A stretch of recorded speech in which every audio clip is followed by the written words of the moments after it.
Well, good morning, everyone. This is Tony Roche. I'm the Director of Publishing Strategic Relationships with Emerald. Unfortunately, we're having a few technical issues right now. We've lost a couple of our participants. One of them's just come back on. Please bear with us a few moments while we try to sort out one or two technical issues at our end, including the ability to see your questions as an audience. I think it's key that we have some two-way interaction today. So if you can just bear with us for a moment while we try to resolve these technical issues with the webinar hosting.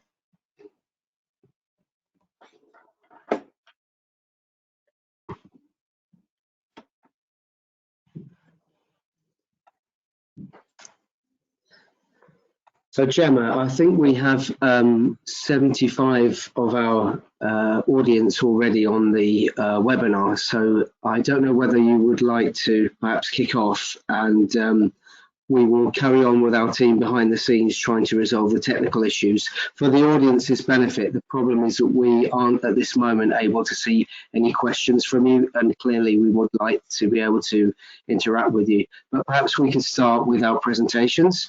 In the hope that our team are able to resolve the technical issues while we're talking. Of course, thanks Tony. So I'll just give a quick intro at the start. Thanks everyone for joining. Just to let you know that all the audience microphones are muted, and there should be a chat box for you to ask questions, which we hopefully will be able to see later on. So I will try and share my screen. Just bear with me.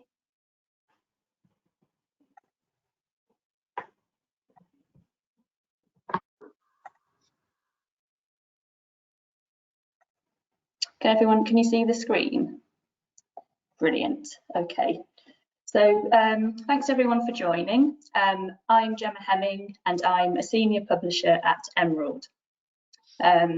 So I'm joined today by Professor Ashraf Salama and Tony Roche, who is our Publishing and Strategic Relationships Director.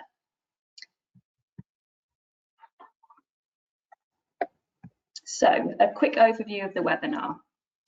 We will cover what is Emerald Open Research, how does it work, what content does it publish, what are the benefits for authors and readers, what is open peer review, and we'll hear from an author's perspective from Professor Ashraf Salama, who has recently published an article on Emerald Open Research. And then finally, there'll be a Q&A with the panel, including Tony Roche. So, what is Emerald Open Research? It's a new and pioneering open access platform that supports rapid publication of a range of research outputs. It was launched last year in partnership with open research provider F1000. It's an online platform, not a traditional journal, so there are no volume or issue numbers. Publication is continuous. It's completely open access. All the research is freely available to read, download and reuse, reaching a truly global audience, with articles being published under a CC BY license. Peer review of articles takes place after publication. So once the article is published online, expert reviewers are then invited. And the peer review process is entirely open and transparent. Each peer review report is published with the reviewer's name and affiliation alongside the article. The platform also benefits from an open data policy, which supports Emerald's ongoing commitment to open research. The platform consists of 6 online gateways, which are aligned to the UN Sustainable Development Goals. They're interdisciplinary in nature to help solve real-world problems. And the 6 gateways are sustainable food systems, healthy lives, responsible management, sustainable cities, education and learning, and the digital world.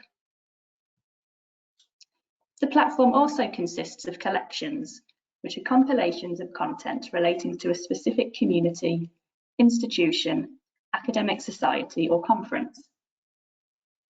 We've recently added a COVID-19 collection to help researchers disseminate timely and relevant findings about the coronavirus, which we hope will benefit all of society. Emerald Open Research has an overall advisory board of leading open research advocates who promote the platform and advise on strategic policies. In addition, each gateway has its own individual advisory board who are responsible for promoting the gateway and commissioning content. So, how does it work? As you can see in the image, it's a very straightforward and quick process. You simply submit your article or piece of research, and it then undergoes a very rapid initial pre-publication check by the in-house editorial team. This ensures that it's within scope, that it adheres to the author guidelines, and follows our ethical and editorial policies. The editorial team also checks that the article is intelligible and is written in good English. If a submission fails the initial checks, it will be returned to the author to address the issues, and if they aren't resolved, the article will not be accepted. If the article passes the initial checks, it will be published online with the status awaiting peer review, and it can be immediately read and cited. Unlike a traditional journal, there is no editor or editor-in-chief to make a decision on whether to accept or reject the article. And as mentioned earlier, the peer review process takes place after the article is published online. It's completely open, so the reports are published alongside the article, together with the author's responses and any comments from users who are registered on the platform. So, what does it look like? As you can see from the example on the slide, the reviewer status is clearly visible along with the reviewer reports, as well as their names and affiliations. You can also see which version of the article is and whether it's been revised. The metrics are real-time and display the number of views and PDF downloads per article, along with any alt metrics. So, the story so far. Some facts and figures since we launched last year. So there have been 49 pieces of research published from more than 200 authors, with over 4,700 article downloads, more than 47,000 article views, with 97% of the world being reached. So what content does it publish? The platform accepts research aligned to the 6 interdisciplinary gateways, and it publishes content beyond the traditional article to give authors maximum choice and flexibility. So some of the article types include data notes, posters and slides, correspondence, case studies, research notes, and policy briefs.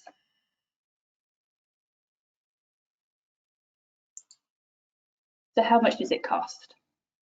As the platform is open access, publishing costs are covered by an article processing charge, or APC, which is usually paid by the author or their institution or funder.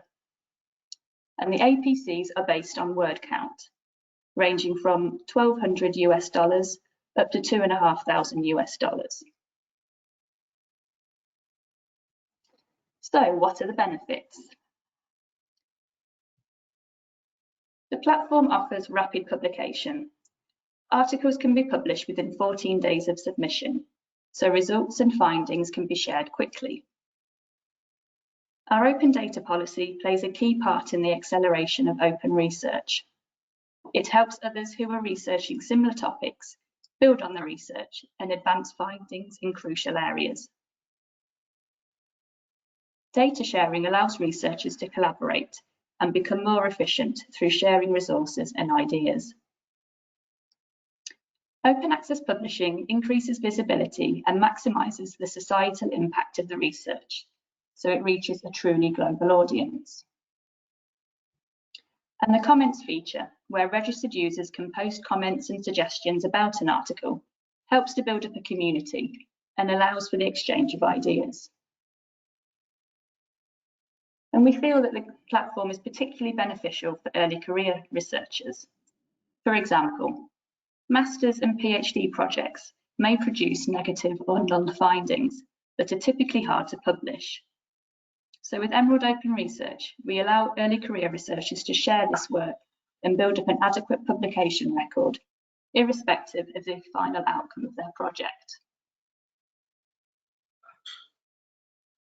So now moving on to the open peer review process.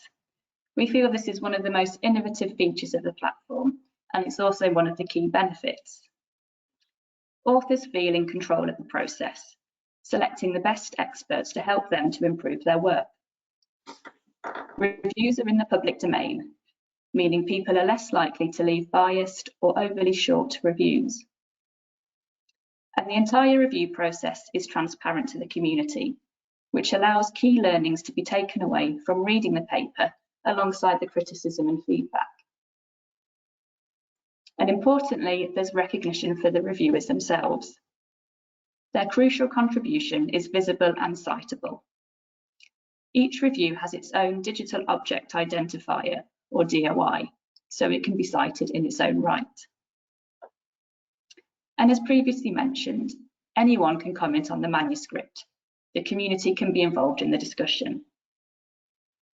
So open peer review enables authors to start an open and constructive dialogue with other experts in the field, to build up potentially important new connections and networks who might become future collaborators. However, don't just take my word for it. Here is what some of our authors have said. As you can see from the quotes, authors really like the speed and transparency of the platform, and also the thoroughness and usefulness of the reviews. So I'm going to hand over shortly to Professor Ashraf Salama from the University of Strathclyde, who has published recently on our Sustainable Cities Gateway and our COVID-19 collection. Ashraf will discuss his experience of publishing on Emerald Open Research. So over to you. Thanks, Ashraf. Thank you very much.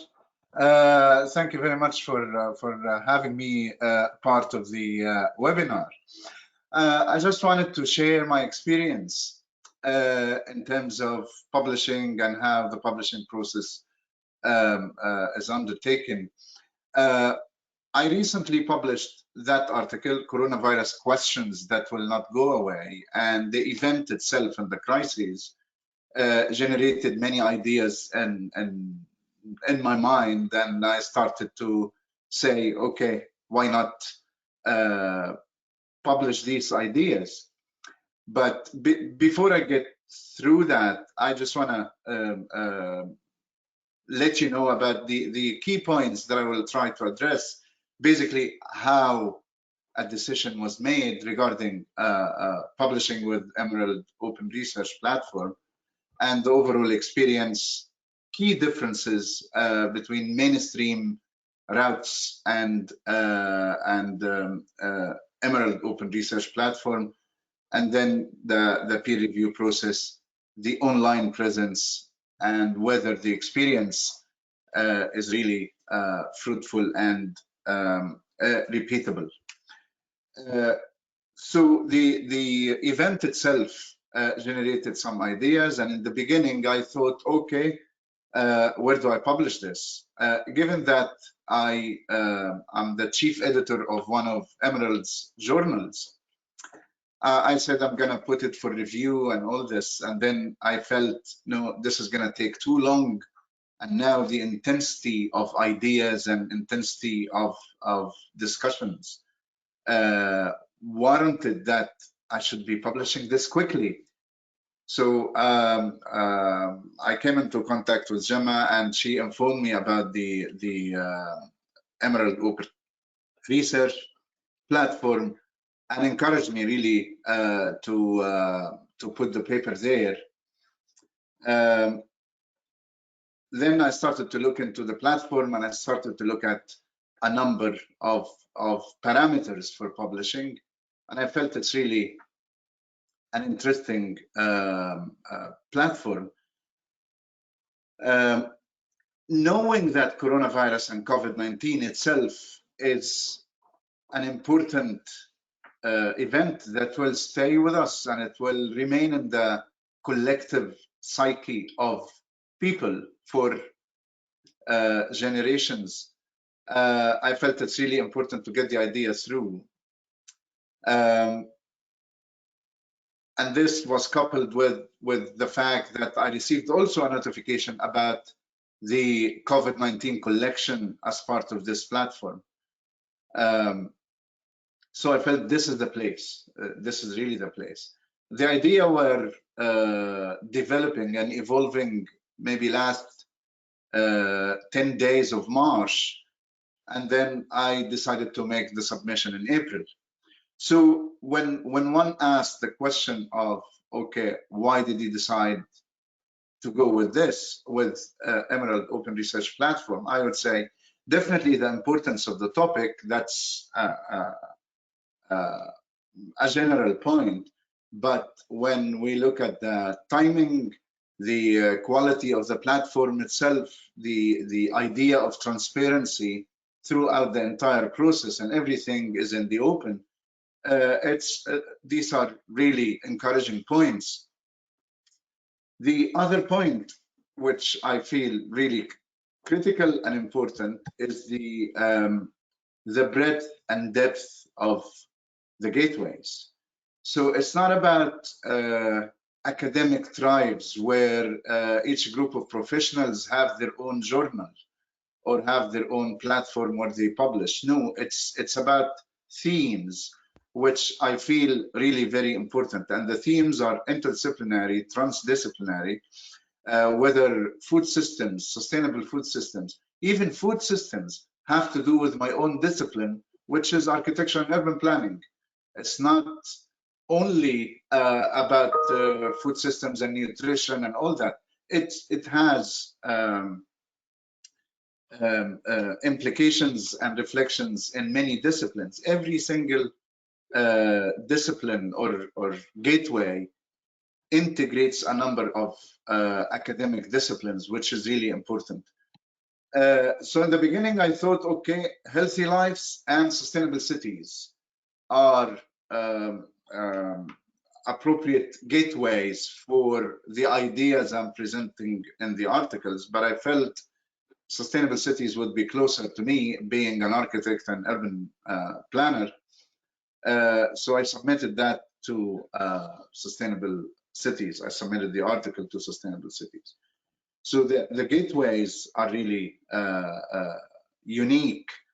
The notion of transdisciplinarity is also called for by all academic institutions, and how academics can collaborate. If you look at mainstream journals, let's say a journal in business studies, if they find someone with a background in a different discipline, likely they will be put off. It's very difficult to accept somebody from a different discipline and to publish in a journal of another discipline. So these are really important points. The idea of diversity of content. In most journals, they don't have this level of diversity. Likely journals would have research papers, editorials, sometimes trigger articles.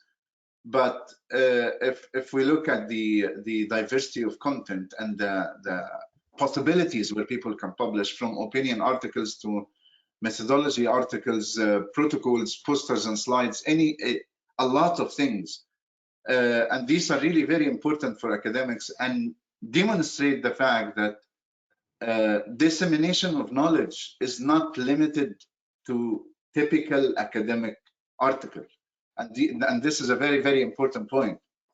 So given the fact that in my case, in terms of the papers, paper I was submitting, it was based on speculations. I didn't have empirical findings. So in a mainstream journal, this will be really difficult.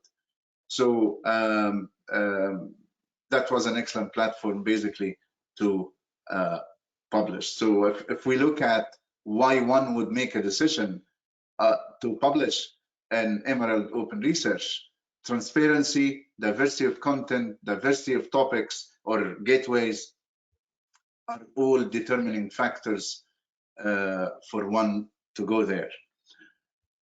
The overall experience in many ways is really fruitful. Typically, communication with journals and editors is not an easy one in terms of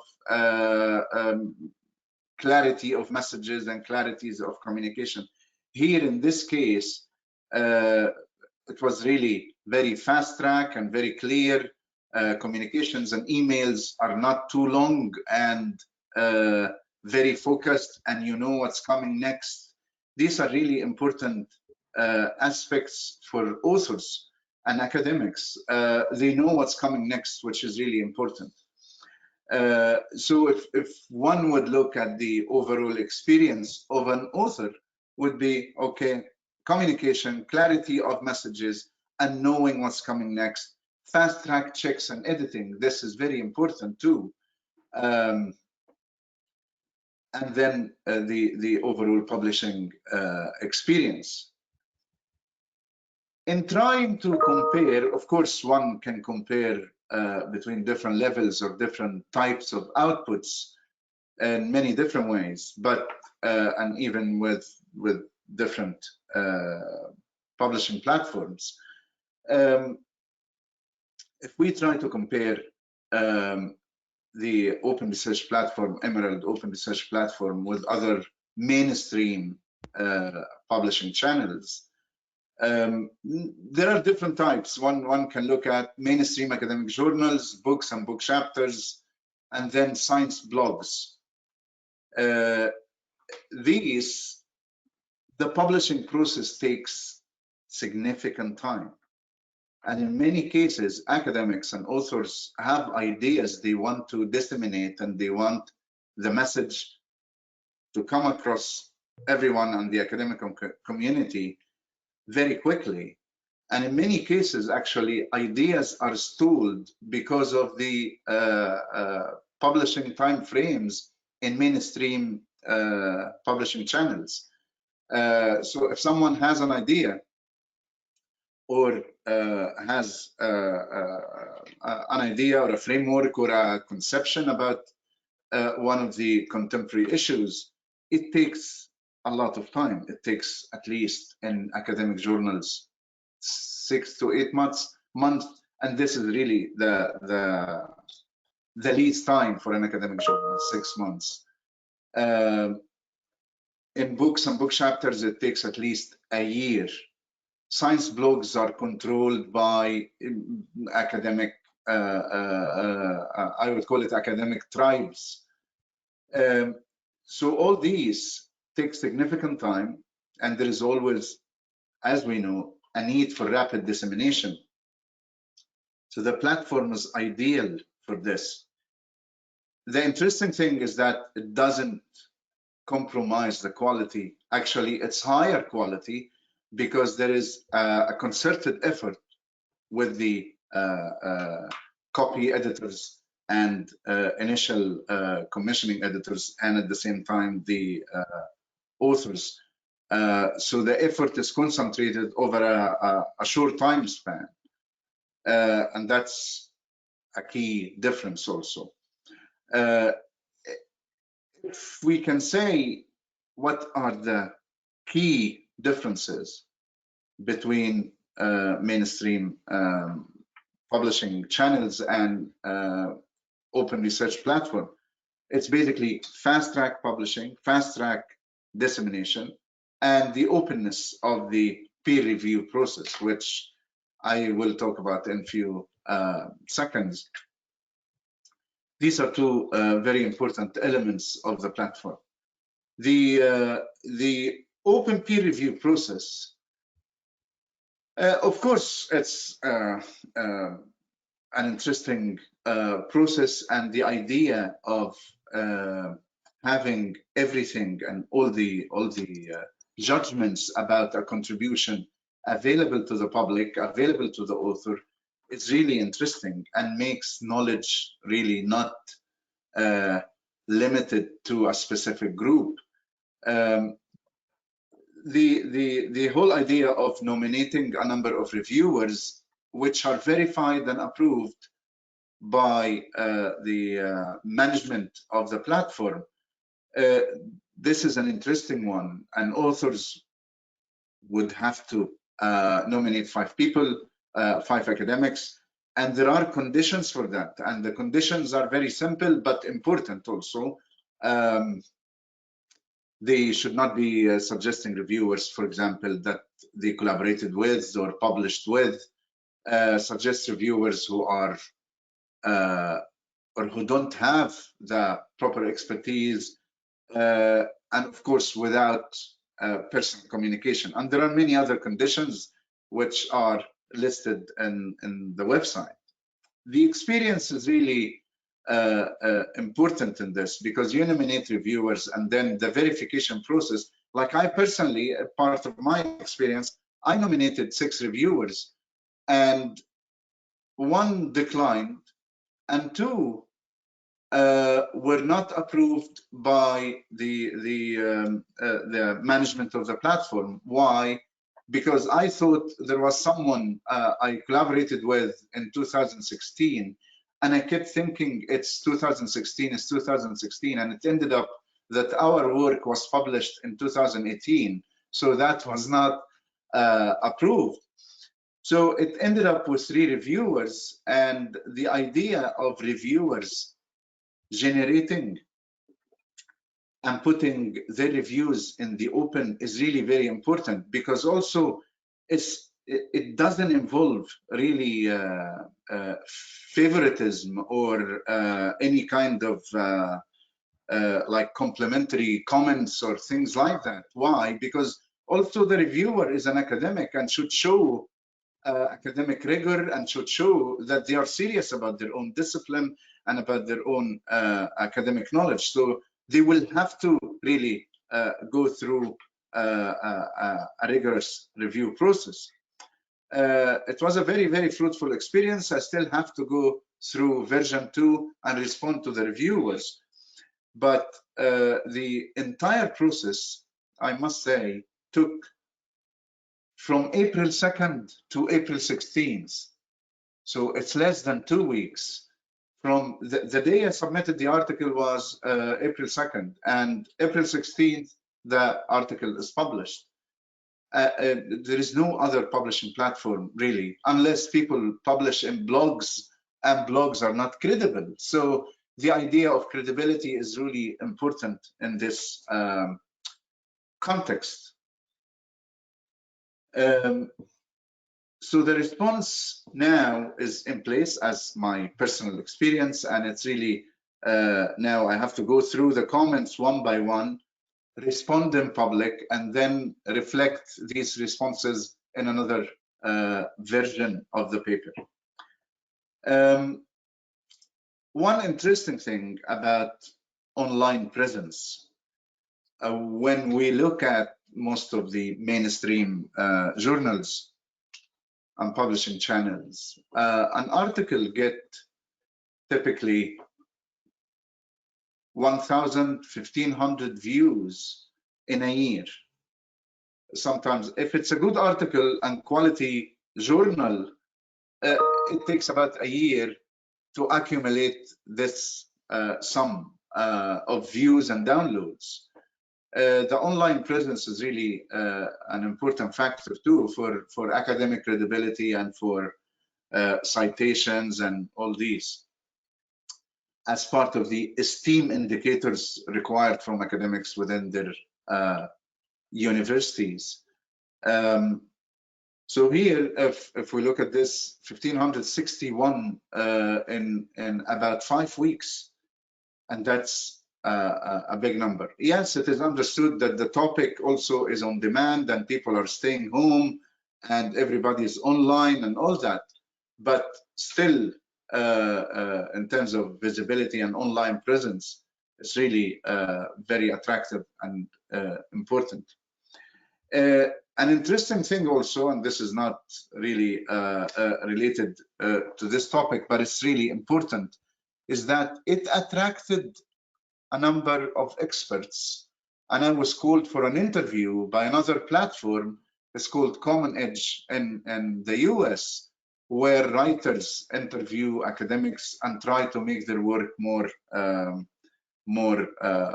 using public language and speaking to the mainstream lay person. So it attracts not only views and downloads, but also attracts possibilities for further enhancement and exploration and dissemination of the article itself and the topics within it. So it's really very important in terms of online presence and attention.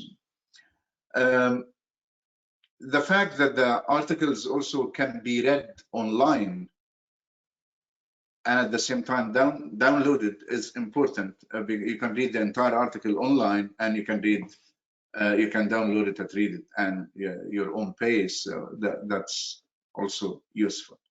So if you ask me, would you do it again? There is no doubt I would do it again for many reasons. Of course, I mentioned all of these reasons, but rapid dissemination, diversity of content, clarity of communication, and quality. So you can't have more than this in any typical academic or mainstream journal. So I think I would really encourage my colleagues. Actually, I've been promoting this since the paper got published, and I've been circulating this to my colleagues through text messages and emails, that this is really important and this is the future. So I would stop here and over to Tony, and would be glad to answer any questions. Thank you. Well, thank you very much, Professor Salama, for sharing your experience, and thanks to Gemma for the introductory slide deck, which talks about the concept and the gateways that we've developed so far. So I've made a few notes as you were both speaking, and I'm just going to share a few reflections. I can see on the chat function that we have a number of questions from the audience already ready for us to dive into. So just in reflecting then, firstly, really thanks again to you, Professor Salama, for taking the plunge and being an early trailblazer for a new publishing model. I think it's really important that senior figures in all of the fields that we work with show that leadership and lead the way, because where we are in terms of the world of scholarly communications, I think we're at a tipping point towards some quite revolutionary changes to both workflows and incentives for the research community. This model is quite different, as we know, from the traditional journal model.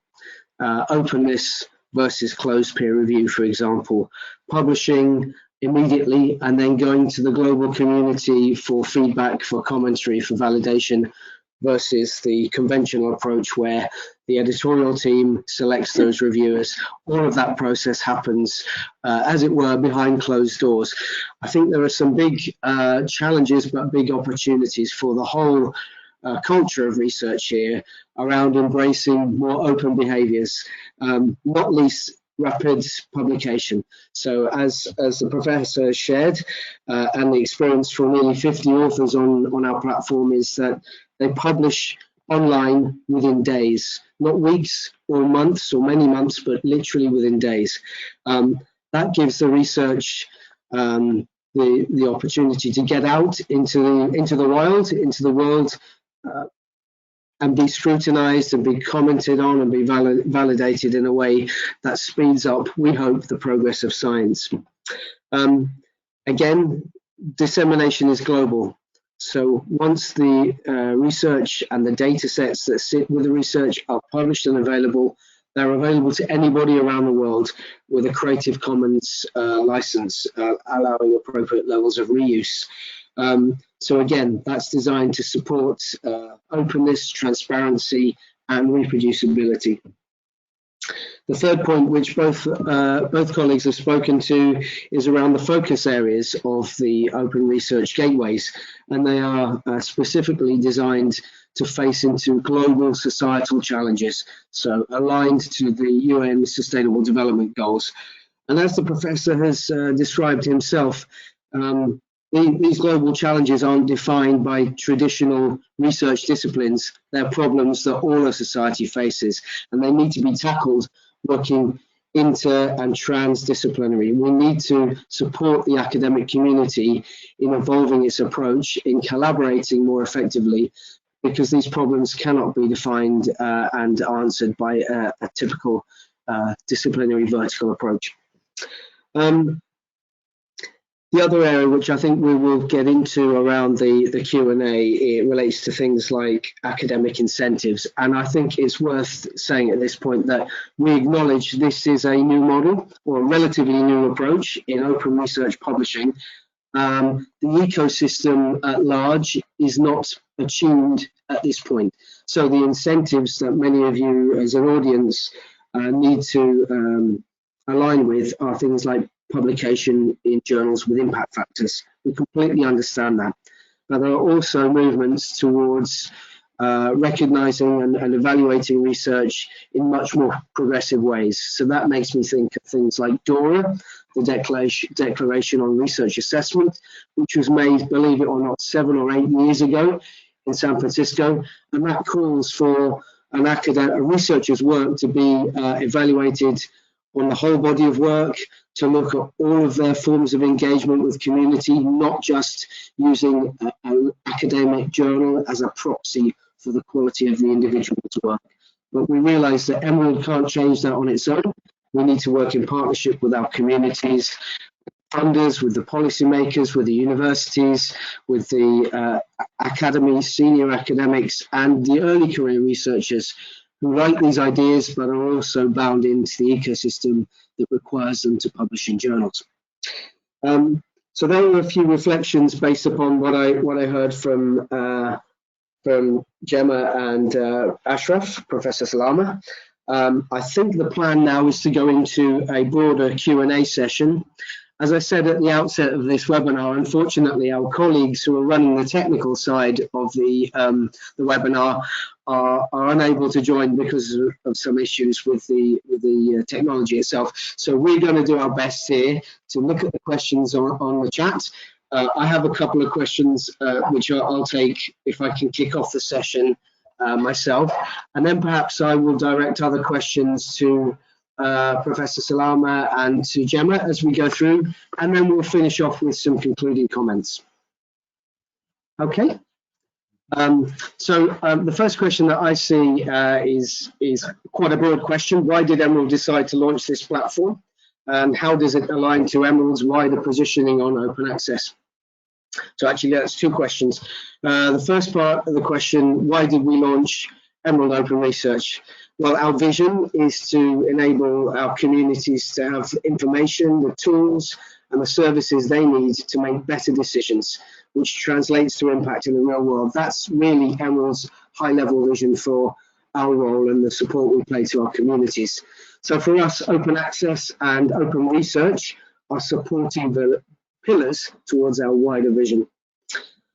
As Gemma explained, we launched Emerald Open Research as an environment where the peer review process is actually controlled by the author, where research is freely available to read, to download, and to reuse. And of course, with our open data policy, which supports transparency, openness, and reproducibility. We did this because we believe that open publishing practices represent the future, and we want to support our communities in that transition to an open future.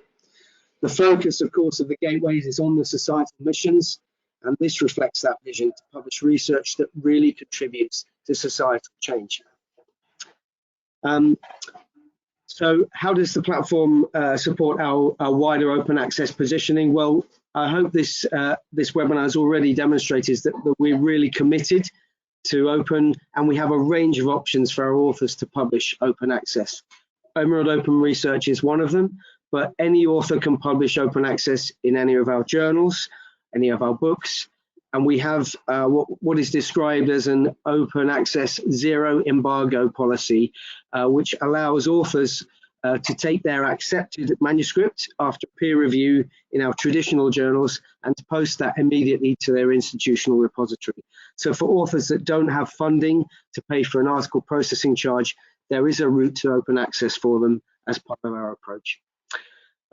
Just finishing off on this first question, of course, we understand that many of our communities, especially in the social sciences, are poorly funded. So it's important that we offer those options to publish in various creative ways with us. Just back to the point I made previously on incentives, we believe that with the right incentives in place to drive the behaviours, open research can really help accelerate scientific progress. Ultimately, this is about meeting society's pressing challenges. No more relevant a time to embark upon this than with the global pandemic around us. So that's the first question I saw that was directed to myself.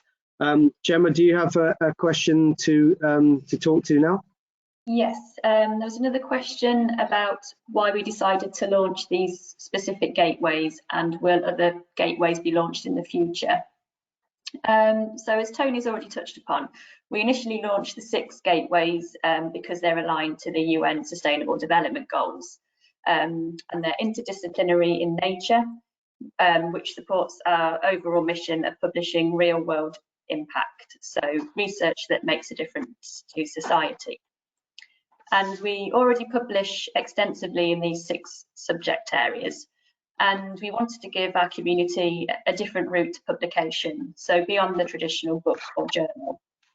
And we are looking to launch more gateways in the future based on demand. It's something that we're constantly assessing, so I would just say, yeah, watch this space and yeah, look out for future gateways in the near future. Not sure, Tony, if you have anything to add there or about. Well, I think the gateways are pretty broad in scope, and as the professor said himself, he thought hard about which was the appropriate area to publish his work in. I was actually going to ask the professor if he would comment on this challenge or opportunity around research evaluation and the issue that many of our community have, which is they need to publish in journals with impact factors to get the career tenure track or other benefit versus these more rapid open behaviors and the benefits that they can make. Yeah, thank you very much. I think over the past decade, I would say 10 years or a little more, people and the academic communities worldwide got obsessed about figures and numbers and ranking of journals and all these things. Yes, these are representative of quality in a way, but not completely. If we look at, for example, what impact factor means and why it is important, now impact factor was initially developed for librarians to determine how they're going to purchase journals for their own libraries. Now the academic community took the impact factor and basically started to evaluate academics and evaluate journals on that basis. And I think, at least in the UK now, research is evaluated on its own merit, not on where it is published. Yes, where it is published is a lower priority that, in my view, should not go beyond 20%. But I would look at the 80% is the content itself, regardless of where it is published. In terms of criteria for evaluation of papers and assessment of research, I don't see any difference between open platforms and online journals, mainstream online publications. Similar focus in terms of looking at the theoretical frameworks, methodology, and all these elements. If you allow me, I see a number of questions. Also, if you don't mind, I just want to respond to this. I can see Dr. Abir Laham is asking a number of questions, and I would say community comments are important, but they are not part of the process. Of course, as part of or as an ethical protocol, I would see authors having to respond to community people or those who are not involved in the review process if they receive questions. And I think it's important to react to this to make sure that the message is received, but it's not part of the review process. There is also another question about whether universities worldwide, say in the Middle East or Southeast Asia, would accept the platform for or publishing in similar platform, in this platform and similar ones. If you remember, when online journals came out, say in 2005, most academic institutions started to attack online publishing and say, no, it has to be journals written, published, printed, and all these. Gradually, the academic community accepted the online publishing and now promote open access. So they went in the opposite direction. So I would say if we ask the question about universities might not accept this now, gradually this becomes a mainstream, I would say. Does this track of publication have an opportunity to be considered by Scopus? My understanding, but probably colleagues can respond to this, my understanding is that after the second version, it is part of Scopus. I don't know if, I'm not sure. Yeah. Well, perhaps Gemma, you might, thank you, Professor.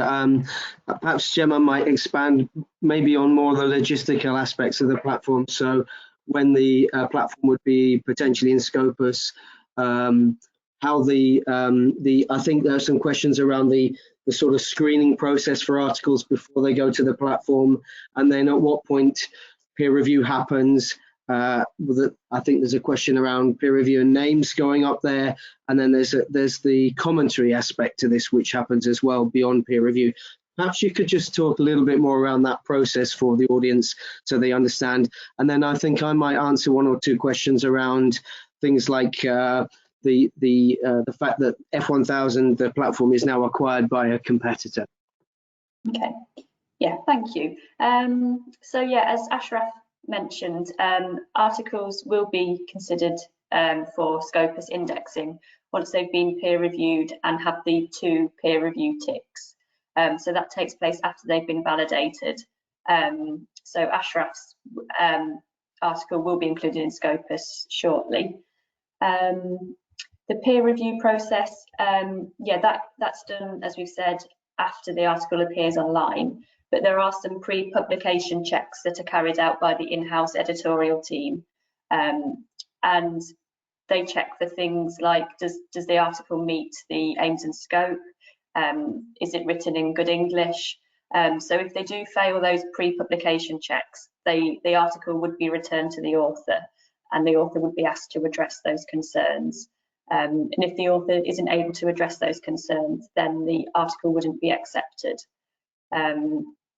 It would then, but then if it does go through peer review and the reviewers' comments are negative and think that it shouldn't be accepted, the article would remain online with those negative comments. So that's just something for authors to bear in mind, but that's in the spirit of the open peer review process. So we don't guarantee that you will receive positive feedback. It's meant to be constructive, and the author can then build upon their article. They can revise it and submit a new version of that article. So we're hopeful that even if authors do receive negative comments, that it is constructive and it will help make their article better and stronger. If I may respond also to a couple of questions. Michelle, there is a question about really the bias and the identification of the reviewers, and whether there is support for PhD researchers and financial support. The first point about the bias. Basically, you nominate a number of reviewers that are subjected to a verification process. And if you look at the website, there are 5 or 6 conditions. So as I say, in my own case, I nominated a number of people, and then 2 were rejected. No, thank you, it doesn't work. Then other people were nominated and contacted. And basically, those 3 reviewers that you see, for example, in my article, could have rejected to review, and the paper could have gone to other people, other academics. So that there is no bias at all, I would say. Probably you need to scrutinize the comments that academics give on the papers. This is one point. In terms of financial support, the expectation is if a PhD student is working with their institution and they are working part of a project, and typically projects have some allocated for publishing costs. So this is an important channel to get support from the projects undertaking within universities. But at the same time, every once in a while, I think currently last few weeks, Emerald has also offers and programs where, research in a specific area or research in a specific topic is basically given the opportunity for dissemination or support. But the idea of financial support is normally could be through the university, unless there is a program being supported by Emerald that takes place every now and then. I think it's worth just expanding your point. Thank you, Ashraf. So really, this is about new ground. This is about supporting culture and behavior shift in the communities that we believe we serve. Why? Because we believe in open. We need to find a sustainable future for open. We need to find a future where the incentives that we were talking about are recognized. So sharing your data so that it's transparent, open and reproducible should be rewarded, we believe, because it's the right thing to do. It will support global science. Sorry, my dog is wandering in the background. Apologies for the noise. I'm just going to open the door.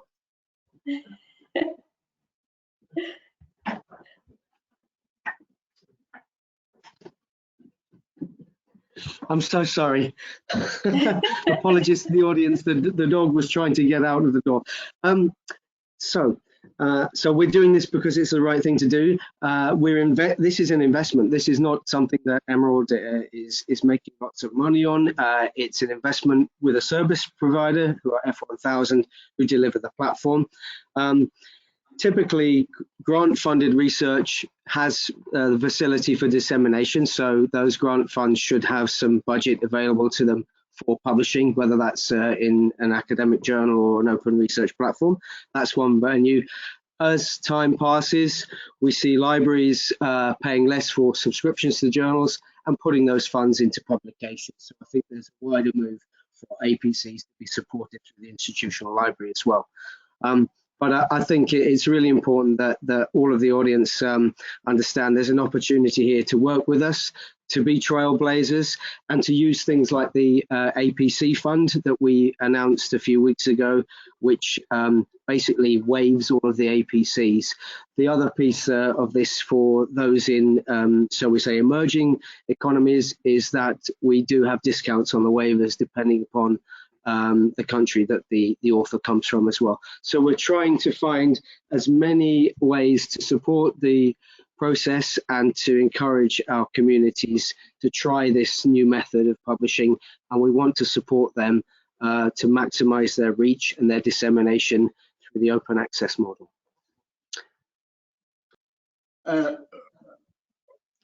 Okay, I can see a couple of other questions I have to pick. There are some questions that are not really related to the topic that we are talking about book editing or an article rejected by an editor I can see Shabnam is asking why an editor rejects a paper directly without sending it to reviewers.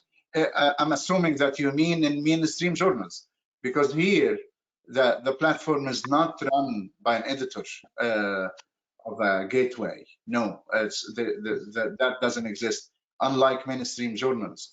Of course, responding to the question, if you're talking about mainstream journals, maybe we can have a conversation about this, but it's I would say out of scope. Is there any discount? No. University policies.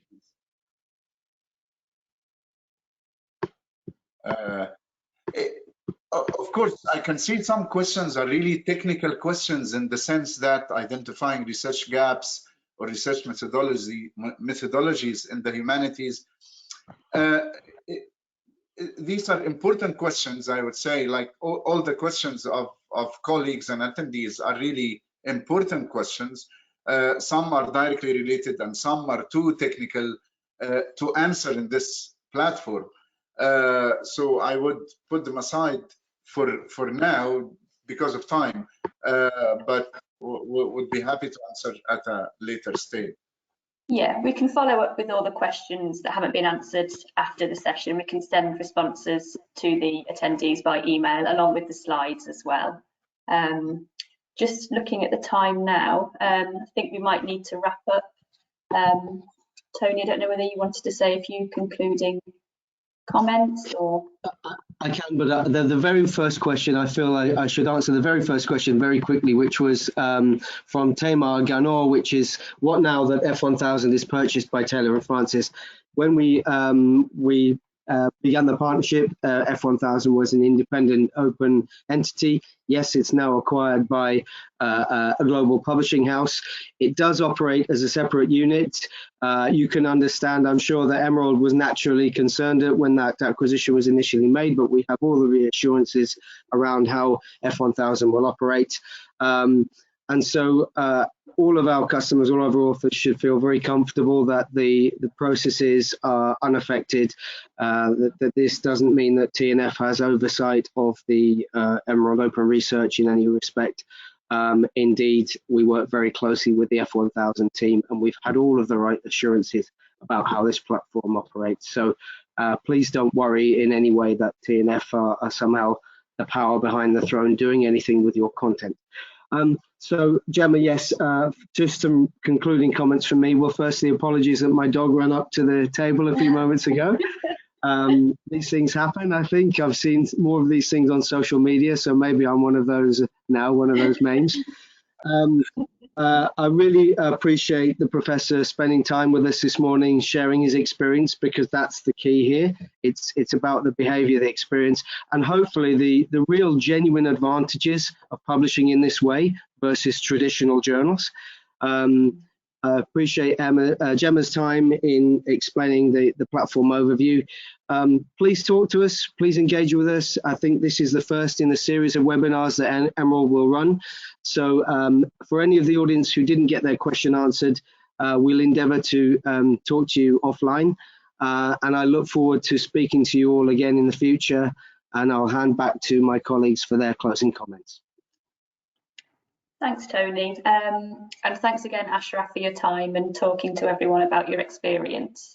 I just wanted to quickly flag some upcoming webinars that our South and Eastern European team are running. So there are some coming up in June and July, which you should be able to see on your screens, talking about expert briefings, which is one of our new products. And then on the 1st of July, a webinar on why some scientific papers are rejected. And then on the 15th of July, there is a session on the admin site on Emerald Insight, which is our new platform, and the Counter 5 reports. And if you're interested in any details about those webinars, the contact details are on the screen. So yeah, thanks for joining today. And thanks again to Ashraf and Tony. Thank you very much for the opportunity. Thank you. Bye-bye. Thanks everyone. Bye. Bye. Bye.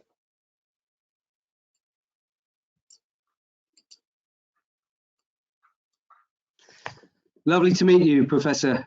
Lovely. I hope to see you in Bingley sometime. Sure, I'll come for a visit at some point. Yes. Wonderful. All right. Have a good day. You All too. the best. Bye. Bye. Bye. Bye. Bye. How do we close?